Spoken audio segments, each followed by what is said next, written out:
O Temer participou da tradicional cerimônia, em homenagem à proclamação da República. Este ano foi em Itu, no interior de São Paulo.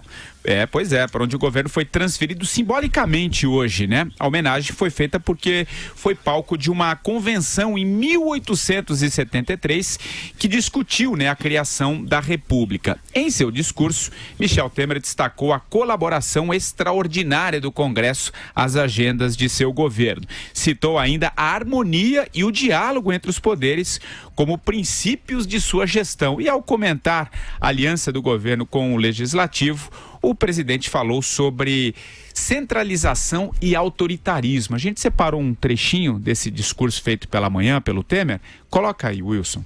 A nossa tendência é sempre caminhar para o autoritarismo, para uma certa centralização. Nós até, do povo brasileiro, nós temos uma certa, uma certa tendência para a centralização. E eu revelo historicamente para vocês como essa tendência é verdadeira. Ô Marcelo Madureira, o que o Temer quis dizer com isso? Olha, ele quis justificar os seus atos, o poder, e de certa forma, infelizmente, ele tem razão.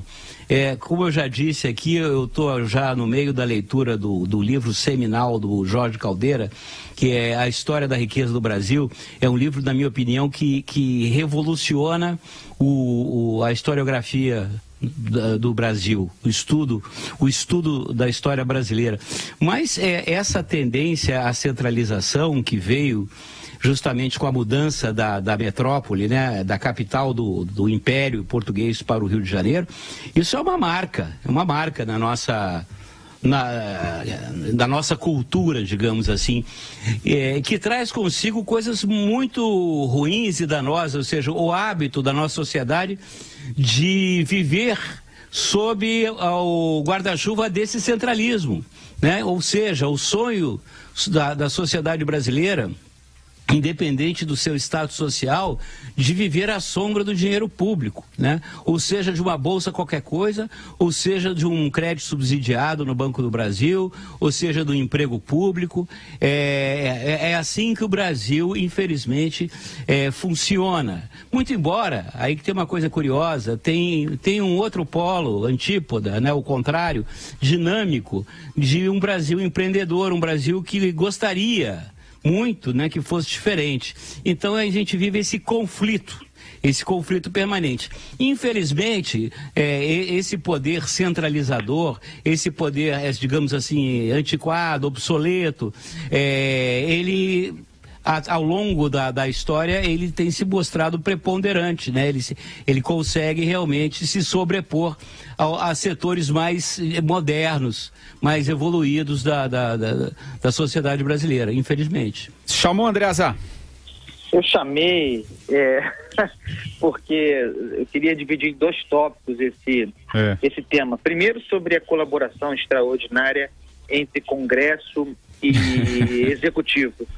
Talvez cinicamente, mas ele tem razão, o presidente Temer.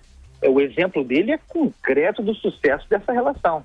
Ele teve 2 denúncias apresentadas pela Procuradoria-Geral da República, encaminhadas pelo Supremo à Câmara, rejeitadas de forma consistente. Não é uma relação de sucesso, não quer dizer que seja uma relação de sucesso para o Brasil, mas a relação do governo com o Congresso, foi lá que se aprovou a reforma trabalhista, o teto de gastos, foi lá que se formou a reforma do ensino médio e lá que se pretende, e há condições para isso, não acho que esse ano, mas há de aprovar a reforma previdenciária. Friamente, objetivamente, será que ele não tem razão quando exalta essa relação a despeito dos eventuais prejuízos para os interesses do Brasil?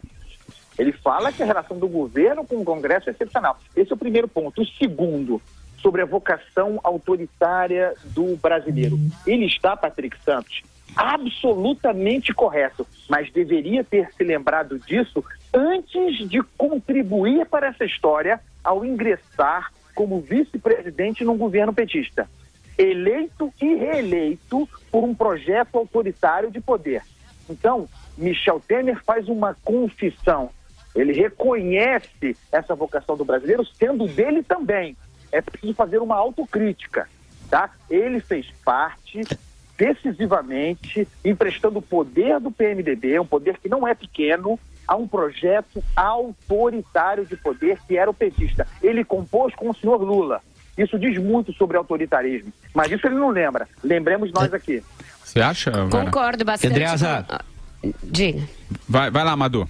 Não, depois eu falo, velho. Depois eu falo. Não, vai, Vera, depois eu falo. Não, concordo com as análises bastante eruditas dos meus companheiros. Acho que a gente tem tema para ficar a tarde toda aqui discutindo sobre a tendência brasileira ao centralismo e ao autoritarismo.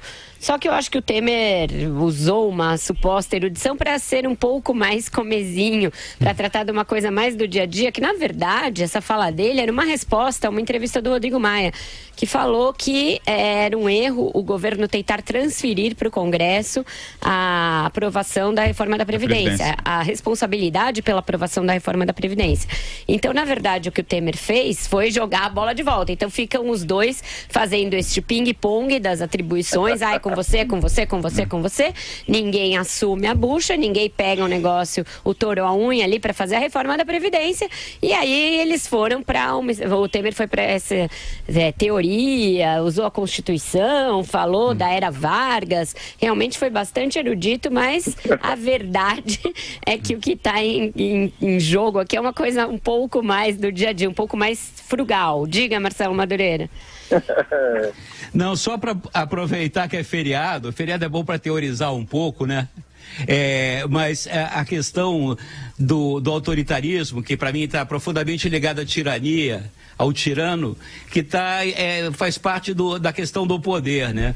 Então, o poder traz consigo a tirania, isso em qualquer instância, né? Desde quando você é pai de família, mãe de família, patrão, enfim, basta você ter algum poder para a tentação da tirania tomar conta de você. É o que divide, né, esses nossos políticos, por exemplo, dos estadistas, né? Ele está sempre vigiando, né, para que o tirano não venha, o fantasma do tirano, e tome conta, né, do seu espírito de estadista.